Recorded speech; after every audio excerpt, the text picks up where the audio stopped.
La tormenta, no obstante los daños ocasionados, ofreció beneficios inesperados. Así que su oportuna llegada fue una regadera natural que en medio de truenos y relámpagos extinguió el fuego, del que aún quedaban los rescoldos en las casas incendiadas por la turba y evitó que las llamas renacieran propagándose a los hogares de los vecindarios.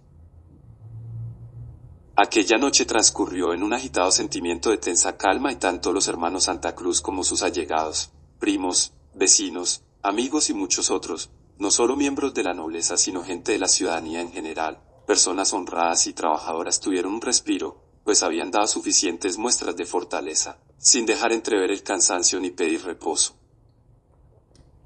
Al otro día, el sol se levantó temprano iluminando un cielo esplendorosamente azul, y tanto en las calles como en la plaza y los techos de las casas, ya de teja, ya de paja, comenzó a elevarse un húmedo y blancuzco vapor, señal de que el mundo comenzaría a secarse gracias al calor de un día que apenas iniciaba. Pocas horas después de amanecer, un grupo de hombres comenzó a reunirse en la plaza principal, todavía encharcada y fangosa. No usaba ninguna clase de calzado, pero sus pies curtidos no mostraban recelo ni debilidad al pisar el barro. Muchos llevaban en las manos los acostumbrados agudos chuzos de madera. Las señoras de las casas principales ordenaron a la servidumbre que cerrara los portones y ventanas que daban a la calle, que siempre estaban abiertos y se cerraban únicamente por la noche, y también los portales traseros que daban acceso a las cabalgaduras y animales de carga. A pesar del relativo silencio y la pesada calma presentes, la multitud aumentaba de manera preocupante, lo cual alertó al alférez real, quien, para anticiparse a experiencias como las vividas el día anterior, rondaba en su caballo por la plaza principal acompañado del teniente de milicias disciplinarias, don Francisco Mauricio Muñoz de Ayala, y hablaba con los congregados para convencerlos de abandonar sus ideas rebeldes en contra de su real majestad. No fueron pocos los que prestaron atención y comenzaron a dispersarse, justo cuando varios vecinos llegaban presurosos con la novedad de que, aprovechando la tormenta y luego las sombras de la noche, algunos saqueadores habían robado el maíz tierno que estaba listo para su cosecha en el ejido, y no contentos con el hurto destruyeron parte del sembradío que quedaba. Y llegaron también hombres y mujeres de distintos lugares, implorando por ayuda para reconstruir sus humildes casas, que habían perdido con los torrentes del día anterior. A todos atendió don Tomás, y para su sorpresa, un grupo de jóvenes de entre los que se hallaban en la plaza y escucharon la conversación, se ofrecieron para salir en busca de los ladrones. El alférez real, complacido con la nueva perspectiva, los organizó en patrullas y, apelando al espíritu de hermandad cristiana y de buenos vecinos, pidió ayuda a los hombres que aún permanecían en el lugar, para auxiliar a quienes quedaron sin vivienda. Ofreció la madera y paja que fueran necesarias, así como alimentos para todos quienes colaboraran en bien de los afectados. Fueron pocos los que por diferentes motivos se negaron, así que sin pérdida de tiempo se organizaron los grupos de construcción y pusieron manos a la obra. Al finalizar el día ya habían capturado y encerrado a los ladrones. El maíz fue distribuido entre los vecinos que lo habían sembrado y cuidado durante el tiempo entre siembra y madurez, y contando con los materiales necesarios, barro, piedras, madera y paja, los hábiles constructores habían reconstruido las viviendas de los damnificados. Del aguacero y las inundaciones pronto quedaría solo el recuerdo. En el transcurso de los días siguientes, la gente no cesaba de propagar rumores de que los indios estaban armados y reuniéndose para asaltar la ciudad, que todo parecía indicar que el ataque sería pronto y una temerosa inquietud se adueñó de los pobladores de Pasto, noche y día, en las iglesias, en las calles y en el seno de las familias. No se volvió a salir de la ciudad con la tranquilidad de antes. Los caminos se tornaron inseguros y quienes tenían el coraje y la necesidad de abandonar la protección de la ciudad eran insultados, expuestos a sufrir el golpe de una piedra lanzada desde la clandestinidad en la distancia, o el ataque de los perros azuzados contra los transeúntes, ya fueran a pie o a caballo.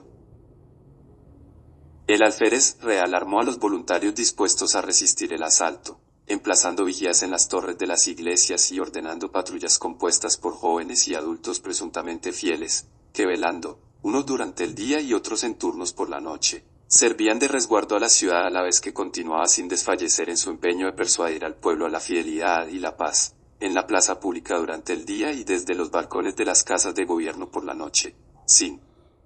dejar de rondar las calles en patrullas de los nobles y leales que pudieron congregar.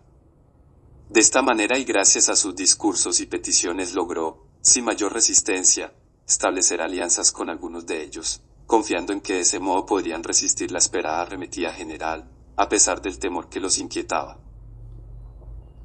Conforme se lo permitían las circunstancias, que de manera inteligente supo aprovechar, sometió una vez más a obediencia a los rebeldes, sin salir de la ciudad y dando cara al peligro, ordenando y dirigiendo a los miembros del cabildo, a los nobles y a quienes demás ostentaban cargos de gobierno.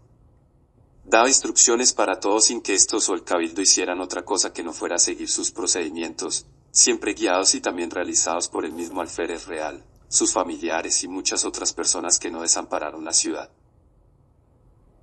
La última noche de esa semana fue la más azarosa, porque quienes salían de la ciudad regresaban con rumores alarmantes y llegó a creerse que sería el fin de Pasto, pues aumentaron las amenazas a tal punto que el alférez real convocó a los ciudadanos de bien, y fortificándose en el pretil de la iglesia parroquial de Santiago Apóstol, resueltos a defenderse a como diera lugar, permanecieron alertas y vigilantes hasta el amanecer mientras las patrullas recorrían las calles, inspeccionando cada una,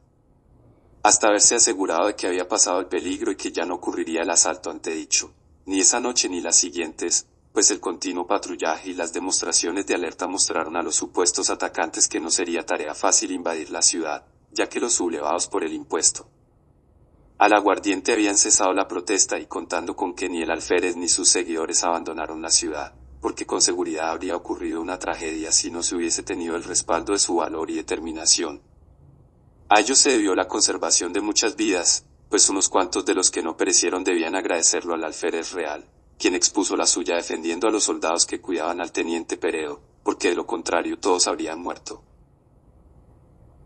Así que a la casa Santa Cruz en cabeza de don Tomás se vio que la ciudad de Pasto recuperara su tranquilidad cotidiana, porque tanto los dirigentes civiles como militares no hicieron otra cosa que seguir sus instrucciones, incapaces de proponer ni realizar cosa alguna por sí mismos, faltándoles iniciativa y talento para desenvolverse en situaciones semejantes. Pero a la postre, todo su coraje y capacidad de acción solo acarrearon al doctor don Tomás de Santa Cruz y de Caicedo un enconado resentimiento por parte de los que no pudieron más que sentir envidia, una pasión normal en aquellos que hacen menos o no hacen nada. Desde entonces le persiguieron a él y sus hermanos, de manera particular las familias Barrera, Benavides y Ortiz, que días más tarde, mediante oficio del Cabildo de Pasto ante la Real Audiencia de Santa Fe, acusarían a don Tomás y su hermano Gabriel de Santa Cruz Caicedo, de cargos como ineptitud para el puesto, negligencia por no proteger la vida del teniente auditor de guerra de Popayán, abuso de poder y desacato por desobediencia a la autoridad del alcalde, quien, a propósito, ni siquiera estuvo en Pasto durante la sublevación, acusaciones que fueron desestimadas en su totalidad por la Real Audiencia y por los distintos testigos citados a comparecer ante los jueces. De manera que, con base en los testimonios obtenidos a lo largo del juicio, fueron reprobadas las denuncias del Cabildo por comprobarse su falsedad, incluyendo la rúbrica de uno de los firmantes.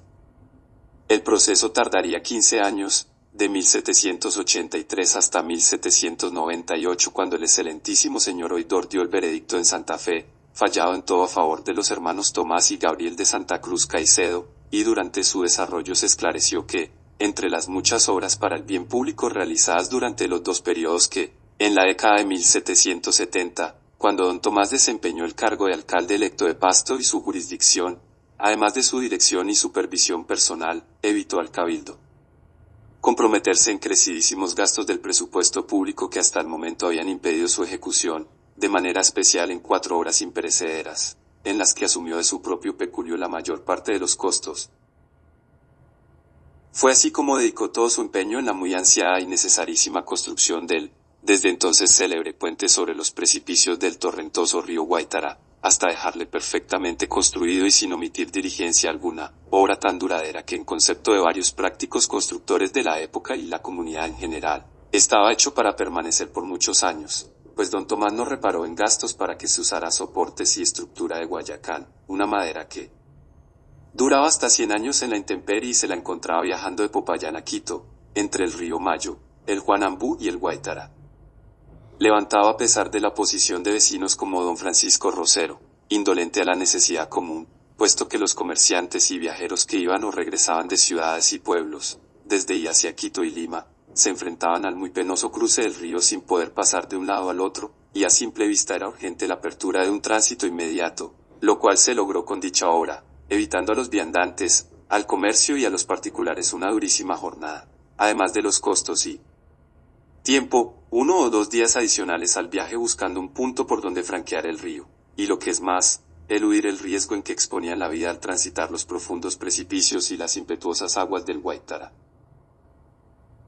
Igualmente y gracias al alférez real don Tomás de Santa Cruz Caicedo, se concluyó y puso en servicio el camino nombrado Las Trochas, que unía el tránsito entre las ciudades de Pasto y Quito y que después fue ensanchado gracias a las diligencias de don Lucas Delgado. En dicha vía también dirigió y supervisó personalmente, redundando en beneficio de todo el común, la apertura y ampliación del nuevo camino en el punto denominado La Cresta del Gallo, peligrosísimo trayecto en el mismo río del Guaitara, dejándolo, según quienes lo transitaban, tan bueno como una calle y permitiendo que los continuos viajantes estuvieran a salvo de los inclementes peligros que representaba el viejo y angosto camino por el que no cabían las mulas cargadas, ni siquiera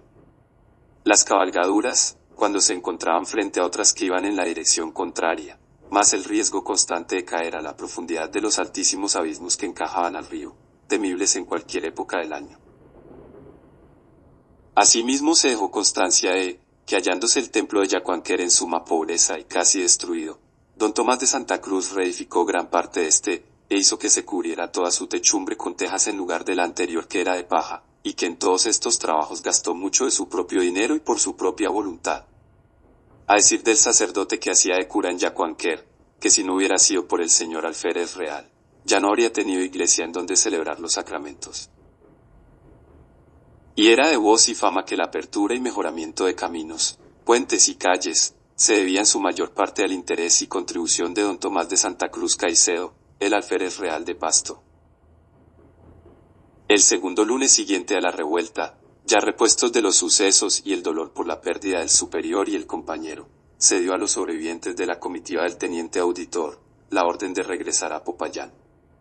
El alférez real proporcionó lo necesario en vituallas, suficientes para el viaje de 15 días y se despidieron en silencio, acompañados por la presencia invisible de sus muertos.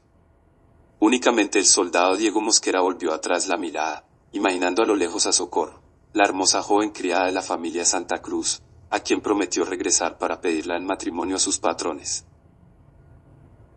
En cuanto al establecimiento de la real renta del aguardiente, pasados algunos meses de los tumultos y dado que aún estaba por cumplirse la orden del excelentísimo virrey de nuestro nuevo mundo, el ilustrísimo cabildo de la ciudad encomendó al procurador general de Pasto la tarea de viajar al pueblo de Tuquerres, donde se hallaba la real fábrica de licor, a recibir el aguardiente y trasladarlo hasta Pasto a fin de implementar oficialmente el nuevo impuesto, para lo cual lo acompañarían 2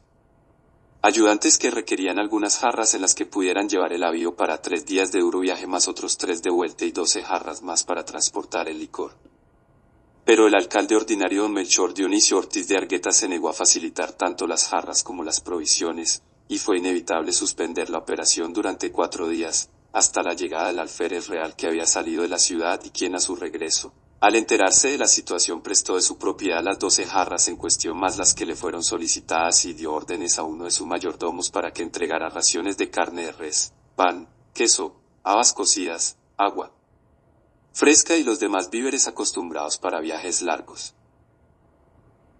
Una semana más tarde, el procurador y sus acompañantes regresaron sanos y salvos del difícil tránsito por las montañas de la provincia, con el licor encomendado.